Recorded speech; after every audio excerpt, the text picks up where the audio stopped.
Hello hi सांग मैंने मु आपणकर अजु कुमार आज गोटे नुआ ब्लॉग रे आपण को मु स्वागत करुच्ची। आज हूँ रज संक्रांति जहाँकि आमर ओडिया परंपरार गणपर्व हिसाब से पालित हुए। ओडिया गणपर्व हिसाब से आमर समस्त घरे माने बंधुबांधव माने समागम हुए। रजरे पिठापଣା हुए दोली खेलती। विशेषकर आम केउंझर मयूरभंज होची यही पर्व धूमधाम रे पालित हुए। आ पिठापणार आसर समस्त घरे माने 3 दिन सारा कई सजबाज ठू आउ रज संक्रांति ठू आरंभ करी बसुमती स्नान माने पर्यंत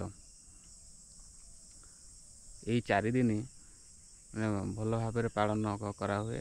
आ दोली सब जगार होता है प्रति गाँव रे किंबा टाउन रे जो पर्वटा विशेष भाव से मैंने सजबाज हुअती दोली खेलती सांगसाथी पूरा मशगुल रे रुहती कारण छुट्टी रही जाए से गाँ आपन को देखेबी माने केते जाक जकम पालित हुए ये रज पर्व।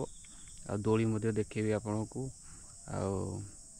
मु दोली खेली कहीं भल लगे छोटू बड़ हो दोली खेल तार मजा नहीं।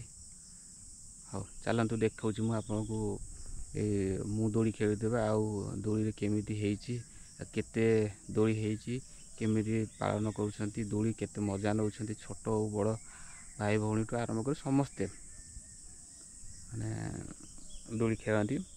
आ गीत भी बोलती किंतु एठी गीत कई बोलू ना आजिकल क्या भाग बोलुंट आ देखिए चलते।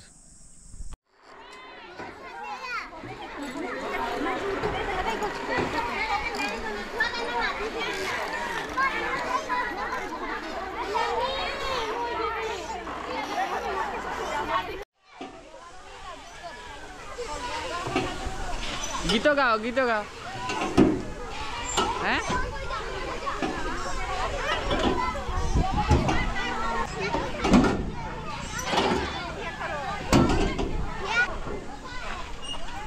हेला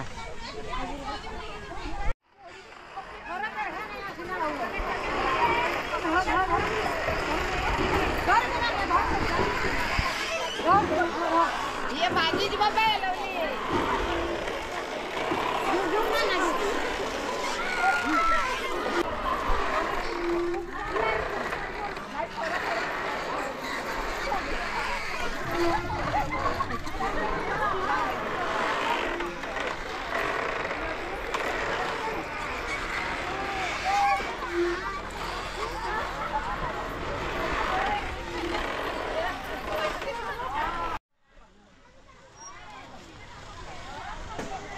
देखा समस्त को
खेलुथिबार दृश्य आपको देखिली केते मजा लगुच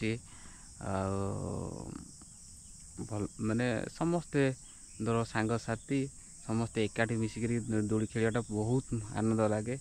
ଆଉ ଘରେ ଘରେ ଯେଉଁ ପିଠାପଣା ଖାଇବାଟା କେତେ ମାନେ ମଜା ଲାଗେ। ଆଉ ବିଶେଷ କରି ଏଇ ପର୍ବରେ ମାନେ ସାଙ୍ଗସାଥି ହଉ, ମୁଁ ତ କିଛି ଆପଣଙ୍କୁ ଦୋଳି ଖେଳିବା ଭିଡ଼ିଓ ମାନେ ଦେଖେଇଲି ଆପଣଙ୍କୁ। ଆଉ ମୋ ଭିଡ଼ିଓଟା ଆପଣଙ୍କୁ କେମିତି ଲାଗିଲା ଆଉ କମେଣ୍ଟ ମାଧ୍ୟମରେ ଜଣାଇବେ। ଯଦି ନୂଆ ହେଇଛନ୍ତି ମୋ ଚ୍ୟାନେଲକୁ ଟିକେ ସବସ୍କ୍ରାଇବ୍ କରିବେ ଆଉ ବେଲ୍ ଆଇକନ୍କୁ ମାନେ ଦବାଇ ଦେବେ। ଆଉ ସାଙ୍ଗମାନଙ୍କୁ ନିଶ୍ଚିତ ସେୟାର କରିବା ପାଇଁ ଭୁଲିବେନି।